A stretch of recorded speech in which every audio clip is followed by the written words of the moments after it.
Hello, this is Dr. Dave Maslach talking to you about reciprocity.com. The E is written with a 3. And in this particular video, I want to talk to you about sleep for doctoral students and professors.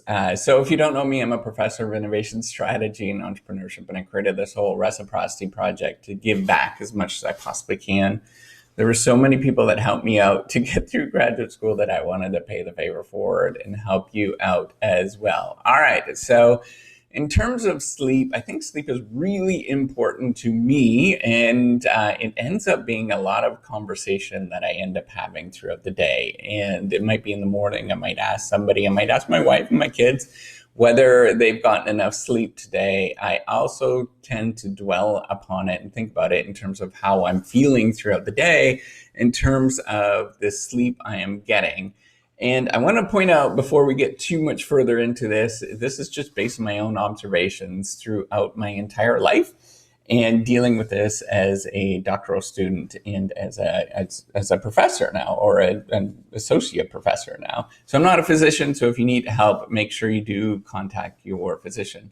So, and I generally have had trouble sleeping all the way from high school until now, and there's lots of different reasons for that. And I've tried to sort of explore what that is throughout my lifetime and sort of tried to vary the patterns of sleep behavior and things like that. So I thought I'd sort of suggest and think about what are some, best practices in terms of the stuff that I've learned in terms of sleeping during a doctoral program and when you are an assistant professor. All right, so what is the best sleeping pattern for PhD students? You often see this advice. I see this a lot, especially on YouTube, and I watch some of this stuff where somebody might say, well, you got to get up at 4 a.m., or you have to get up at 5 a.m., or you have to sleep in. I do my best work late at night, and that I've got to stay up at 2 a.m. And there are lots of PhD students and lots of doctoral students, graduate students, they'll be talking about that in terms of what their working patterns are. And you often hear people staying up to 4 or 5, 6 a.m. every single night because that's what works for them. Or there might be sort of recommendations that you should be getting full 8 hours or full 9 hours of sleep every single night. I see that actually on my app. I've got a Fitbit app on here, and and on my cell phone, and I check it. I've got this little Fitbit thing. I've been checking it. And turns out I rarely ever get 8 hours of sleep. It just does not happen. The only time I've gotten, over the course of the last 3 months that I've gotten 8 hours of sleep was when I was on vacation. It just generally does not happen for me. And in terms of this specific advice of like, you should do this in terms of the sleeping patterns for you, I'm not a big believer in terms of having this sort of uniform pattern that you should be getting. And, I've varied it myself. I've tried different things throughout the years, and you do need sleep, and that's a really important thing. And you should focus on getting some sleep, but I would not stress about it. It is not one of those things that really is central in terms of I should be stressing to get 8 hours of sleep every night. What you should be doing is just working on being a normal human being as a doctoral student and trying to get a normal amount of sleep. And it doesn't matter. It's all unique and different for every single person that is going through graduate school or is a professor at this moment. That it is very unique to who you are as an individual. Some people do stay up late and they do like to work late at night, but then they sleep in the morning. Some people like to take naps throughout the day, and then they just might work late at night. There's all sorts of patterns, and it's not necessarily one perfect pattern for you. You just have to find the thing that works for you. Now, can you actually sleep less every single night and become more successful? That's kind of a recommendation that you'd hear from a lot of people. I think I remember, one person telling me that you sleep when you're dead. I don't, that's one thing that I'm not necessarily a big fan of, because from my experience, and again, this is my own personal experience, it's every time that I rob sleep for a matter of, maybe it's 3 or 4, maybe it is a week, 3 or 4 days, maybe it's a week, maybe it's a month that I rob sleep from me, I end up being a slobbery mess.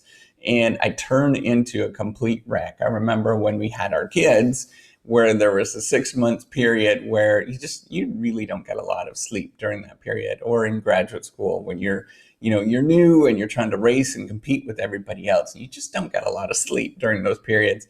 I end up being a complete slumbery mess and I can't get anything done. I remember one time when I was doing an example of this is I remember one time when I was doing my when I was in my PhD and we had a little newborn, and I wasn't getting that much sleep that night for a series, many nights in a row. And I remember just not being able to figure out how to tie up my shirt. I couldn't figure out how to actually button up my shirt, and I got stuck. And I actually just fell over and I couldn't do anything about that. That's how bad it actually got in terms of the sleep deprivation. And you really just kind of break down into a slobbery mess. And so you should probably not steal the sleep that your body desperately needs. And if you think of sort of evolution in that everybody else around you is sleeping, we all do need sleep, right? That's an important thing that we do need to become successful as human beings. You should really try to actually have sleep, but it varies between every single person in terms of the patterns that you have. There's not a real sort of one case that you should be doing. Maybe it works out great that some people get up at 4 a.m. Maybe it works out great. And I did do that for a while when I was doing my PhD and I had small kids. I just needed to get some work done. I would get up at 4 a.m., but then I would have to crash at 9 a.m. and have a nap.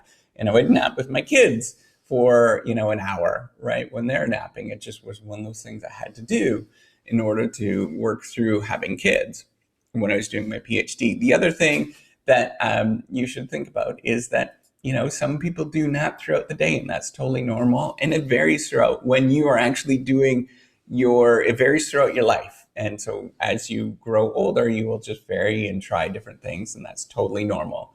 So just make sure that you're getting some sleep and it's okay, and things are sort of working for you. Now, what happens if you get up in the middle of the night and you just can't sleep? Well, this happens to me on a regular basis, on virtually every 2-3 nights, every 3 or 4 nights a week. That just get up in the middle of the night. Now, I went through a stage where I was thinking to myself that I'm being unproductive and I should be doing some work, and I would get up in the middle of the night and do some work. Well, what would end up happening is I would spend 2 or 3 hours, because I was jazzed. I was thinking about the things that I was thinking about and working on it, that I'd spend 2 or 3 hours getting up in the middle of the night and working. Then I'd go back to bed and then get up at 9 a.m. and try to sort of work my life that way. And that was functional and it worked, and I was able to get things done. But in terms of the grand scheme of things, in the amount of work that I was getting done on a regular basis, it didn't really matter. It didn't change anything. And that's what you have to think about, is it actually changing your productivity a substantial amount to vary these sort of sleep patterns? And in my experience, it doesn't work that way. What ends up happening is you end up catching up at one point in the future with that sleep that you've lost, or you go into a different pattern of behavior that just changes, and then you adapt to that. Your body is very adaptive. As a human being, we're very, very adaptive, just like any sort of organism or organization too does the exact same thing. We adapt to things whenever the environment changes. And so you might get up in the middle of the night for a couple of hours, and that becomes a normal part of your life. But then it changes, and maybe you end up sleeping 6 hours a night, and that becomes a part of your life, and then it changes. That's totally normal. And so what have I learned throughout my life? I turned 40 in the last little bit, which is really wonderful. And it's just nice to have that life experience so far, that I've actually lived this long. So what have I learned about getting consistent sleep on a regular basis? What I've learned is that there's not really one solution, a best solution, and it's really independent, and it's very specific to each individual, and it's specific to each individual's sort of time in life. It changes throughout their lifetime. Now, the other thing that I've learned, and this is really consistent, whenever I'm very sleep deprived, it's more than likely that I'm going to catch up on that sleep the next day, and I'm going to have a really good sleep. So I might work through, depending on how sleep deprived I am. If I'm very sleep deprived, I'll try to work through that day to actually get to the next night, and then I'm going to have a very good sleep the next night. And that works out for me. Now, there's a caveat though, And this is just based on some recent experience of going through the whole tenure process and, that was probably the most sort of biggest issue I've ever had with that. And during exams and stuff like that, I've also experienced this sort of thing. But there is some times where you're just so stressed and you have so much anxiety that you can't get back to sleep, and you get up no matter how sleep deprived you are. And I would recommend at that moment for you to actually go talk to your physician and explain to him what's going on, because there could be other things that are going on in your life that are sort of affecting that. And you do get into kind of the cyclical behavior where the less sleep you get, the even lesser sleep you'll get in the future. And that does happen, and it just becomes a spiral mess. So I want to point that out, that is a really important thing that you should look into, is that if you are, it's increasingly becoming more sleep deprived and you can't catch up on it, that you should probably go talk to a physician. That's a critical moment where there is something that it's telling you something, that there's something wrong in your life, and you probably should go get that adjusted or talk to somebody about it. And then the other thing that I've also learned, so this is the third thing I've learned in terms of getting sleep and dealing with these issues throughout my life, is that it really is just a part of your life. And, as I've turned 40, I've looked back and I've looked at basically probably 30 years of my life where sleep has been kind of intermittent. And there's sometimes where I get up in the middle of the night, sometimes I don't.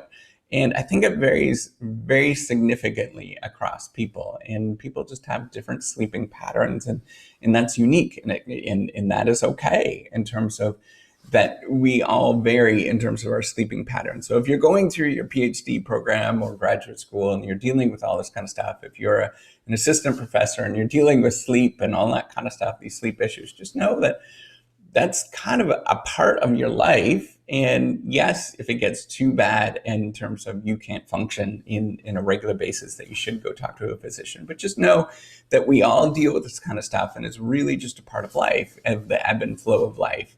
And it really is just one of those things. And you do get used to it as you grow older. And maybe it's just, because I've turned 40, I can sort of say some of the stuff at this moment. Maybe when I turn 50, it's going to change in terms of how I look at it. But at this moment, I'm becoming to know that's just part of my life. And I'm assuming that's probably going to be part of your life as well.